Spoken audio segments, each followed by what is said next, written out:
நீங்கள் எதிர்காலத்தில் ஒரு நிலத்தை வாங்கலாம் இல்லை விற்கலாம் அப்படின்னு சொல்லிட்டு சூழ்நிலைகள் எல்லாருக்குமே உருவாகும். அல்லது நீங்கள் நிலம் ஆல்ரெடி வாங்கியிருப்பீங்க, அதுக்கு பட்டா வாங்கி இருக்கவே முடியாது. அதுபோல் பிரச்சனைகளை நீங்கள் சந்திச்சிருக்கலாம்.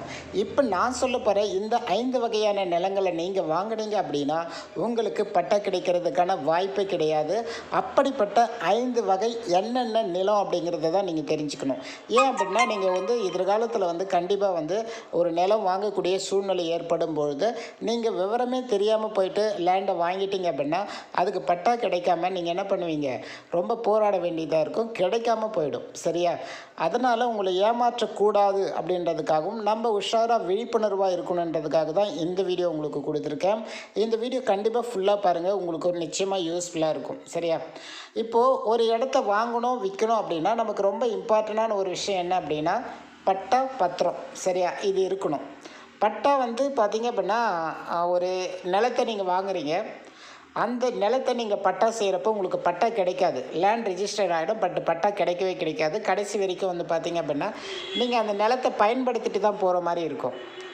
என்ன காரணம் அப்படின்னா நான் சொல்ல போகிற இந்த 5 வகை நிலத்தை வாங்கியிருப்பீங்க. இதுதான் முக்கிய காரணம். இப்போ நான் சொல்ல போகிற முதல் வகை நிலம் என்ன அப்படின்றத பார்க்கலாம். நீர்நிலையில் உள்ள நிலங்கள், அதனை ஒட்டியுள்ள நிலங்கள். சரியா? நீர்நிலைகள். ஒரு எக்ஸாம்பிள், இப்போ ஏரி இருக்குது, குளம் இருக்குது, அந்த நீர்நிலைகள்லாம் இருக்குது. அந்த நீர்நிலையை ஒட்டி இருக்கக்கூடிய நிலங்கள் பார்த்திங்க அப்படின்னா இப்போ ஒரு எடுத்துக்காட்டுக்காக சொல்கிறேன். நீர்நிலை தாண்டி பக்கத்தில் உங்களுடைய லேண்டோ ஏதாவது இருக்குது அப்படின்னா காலியாக இருக்கிற இடங்களை நிரவி சமப்படுத்தி அதையும் சேர்த்து பயன்படுத்துறது, அதையும் சேர்த்து நீங்கள் பட்டா வாங்கணும்னு நினச்சிங்க அப்படின்னா கண்டிப்பாக உங்களுக்கு கிடைக்காது. நீர்நிலைகள், அதாவது ஏரி குளம் குட்டையை நிரவி, சரியா, அங்கே இருக்கிறதே தெரியாமல் நிரவி உங்கள் கையில் அந்த இடத்த விற்றுட்டாங்க அப்படின்னா நீங்கள் அதுக்கு பட்டா வாங்க போனீங்க அப்படின்னா உங்களுக்கு கிடைக்காது. காரணம் என்னென்னா நீர்நிலைகளில் உள்ள இடங்கள், நீர்நிலை சார்ந்த இடம் அரசாங்கத்தில் பதிவு செய்யப்பட்டிருக்கும்.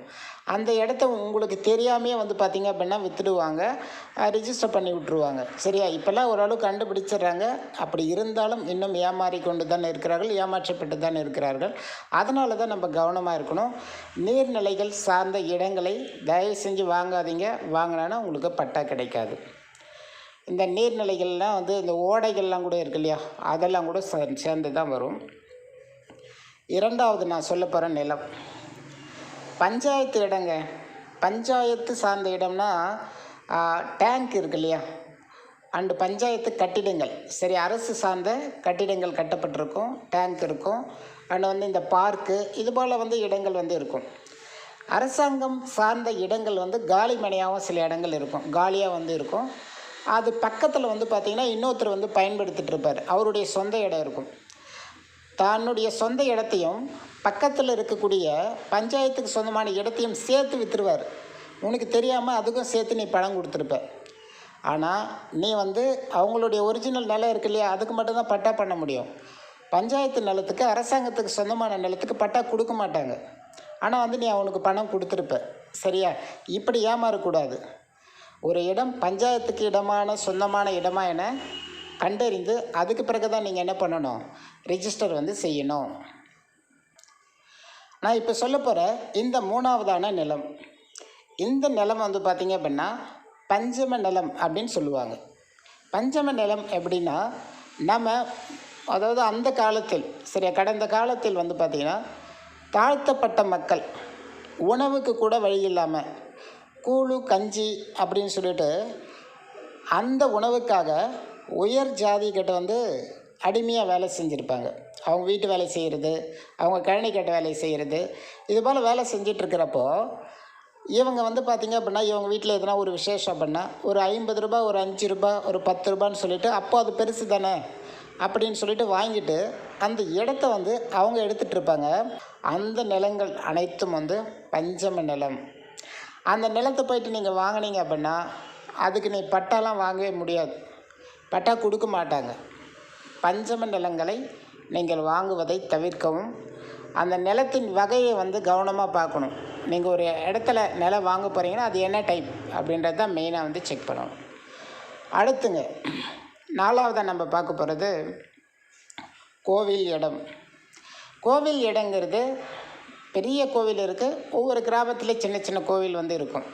கோவிலுக்குன்னு சில பொது இடங்கள் வந்து இருக்கும். ஒரு சில இடங்கள் இப்போது எடுத்துக்காட்டாக திருவண்ணாமலை இதுபோல் பெரிய பெரிய வந்து கோவில்லாம் இருக்குது இல்லையா, அவங்களுக்கு வந்து பார்த்திங்கன்னா ஏக்கர் கணக்கில் வந்து பார்த்திங்கன்னா நிலமே இருக்குது.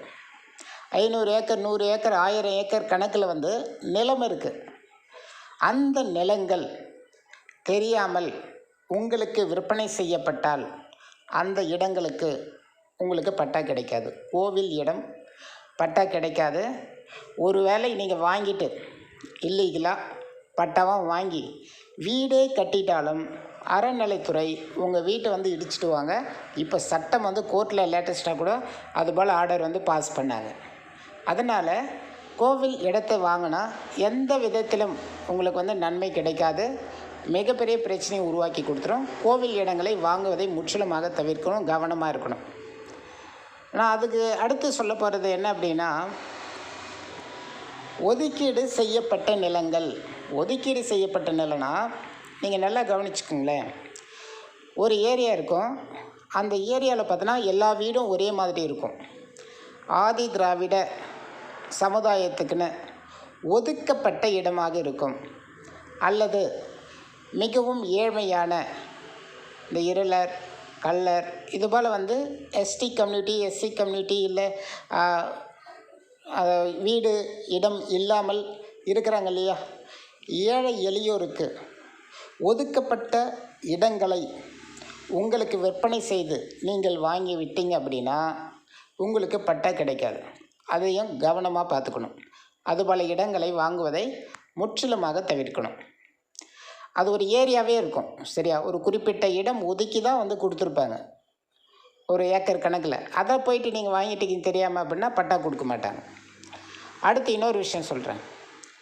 இப்போது வண்டிகள் செல்லும் பாதை, வண்டி செல்லும் பாதை அப்படின்னா நீங்கள் உங்களுடைய கழனி இருக்குது, கொள்ளை இருக்குது, இது போல் இருக்குது அப்படின்னா வண்டி செல்லும் பாதைன்னு ஒரு இருக்கும், சரியா? அது வந்து பொதுவாகவே இருக்கும். அந்த பாதையை ஆக்கிரமித்து தன்னுடைய நிலத்தோடு இணைச்சி அதையும் சேர்த்து நீ விற்பனை பண்ண அப்படின்னா அங்கே ஈஸியாக காட்டிடும், இது வண்டி செல்லும் பாதை, இதுக்கெல்லாம் பட்டா கொடுக்க முடியாது அப்படின்னு சொல்லிட்டு அதுக்கும் பட்டா கொடுக்க மாட்டாங்க. ஏன்னா புறம்போக்கு இடம், புறம்போக்கு இடம் கூட நீர்நிலைகளாக இருக்குது. இது போல் வந்து இப்போ நான் சொல்லக்கூடிய இந்த டைப்பில் இருக்குது அப்படின்னா உங்களுக்கு கிடைக்காது. அதாவது பார்த்திங்க அப்படின்னா வண்டி செல்லும் பாதைகள் அருகில் உள்ள நிலத்தை சேர்த்து நீங்கள் பட்டாவாக வந்து வாங்கணும் நினச்சிங்க அப்படின்னா அதுதான் முடியாது.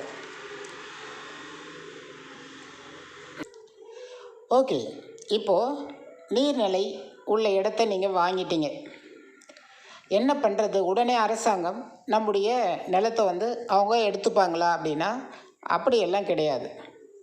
அந்த இடத்த நீங்கள் பயன்படுத்தலாம். நீ பயிர் வச்சுக்கோ, விவசாயம் பண்ணிக்கோ, எதை ஒன்றாலும் பயன்படுத்திக்கோ, ஆனால் பட்டா கிடைக்காது. ஏன்னா நீ இன்னொருத்தருக்கு விற்கிறதுக்கோ வாங்கிறதுக்கோ பட்டா வேணும்ல, அது கொடுக்காத போது நீ கடைசி வரைக்கும் அதை என்ன பண்ணணும்? பயன்படுத்தி தான் போக முடியும். ஓகேவா? ஒருவேளை யாராவது ஆட்சேபனை தெரிவித்தால் அரசாங்கம் தலையிட்டு அந்த நிலத்தை அவங்க ரெக்கவரி பண்ணிவிடுவாங்க. நீர்நிலையை ஆக்கிரமிச்சுக்கிறாங்க அப்படின்னு சொல்லிட்டு உங்கள் மேலே வந்து பெட்டிஷனோ ஏதாவது கொடுத்தாங்க அப்படின்னா கண்டிப்பாக ரெக்கவரி பண்ணி எடுத்துருவாங்க. பொது சொத்துக்கள் நீங்கள் ஆக்கிரமி செஞ்சு தன்னுடைய கட்டுப்பாட்டில் வச்சுக்கணும் அப்படின்னாலும் வச்சு பயன்படுத்துகிறாங்க. பட் அதுக்கான பட்டா வந்து வாங்கிறதுங்கிறது முடியாது. புறம்போக்கு இடம் அரசாங்கத்தினுடைய இடம். இப்போ நான் சொன்ன இடத்தில் நீ வீடு கட்டிட்ட, சரியா? வீடு கட்டிட்ட, வீடும் கட்டிட்ட பிறகு அந்த வீட்டுக்கு நீ என்ன பண்ணுவ? வரி கட்டுவ. வீட்டு வரி, சொத்து வரி போய் கட்டணும் போனால் உன்னால் கட்ட முடியாது. காரணம் எப்படின்னா, நான் இப்போ சொன்ன 5 வகை நிலங்களில் இதுவும் ஒன்றா இருக்கும். ஒரு டைப்ஸ் இருந்துச்சு அப்படின்னா உங்களுக்கு வந்து டேக்ஸ் கூட கட்ட முடியாது, வீட்டு வரி ரசீது கிடைக்காது, சொத்து வரி ரசீது கிடைக்காது. இது போல் ப்ராப்ளம், இது போல் பிரச்சனைகள் கூட கண்டிப்பாக வரும். நிலத்தை வாங்கும்போது ரொம்ப கவனமாக எந்த வகை நிலம் அப்படிங்கிறத நம்ம கவனிக்கணும்.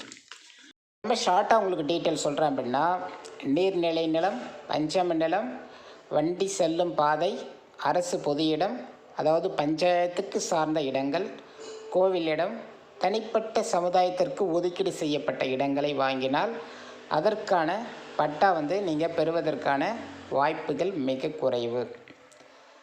அதை ரிஜிஸ்ட்ரேஷன் பண்ணலாம், பட் பட்டா வாங்கிறது கஷ்டம். பட் இந்த வகை நிலங்கள் என்று இப்பொழுதெல்லாம் மிக எளிமையாக கண்டுபிடிக்க முடியும்.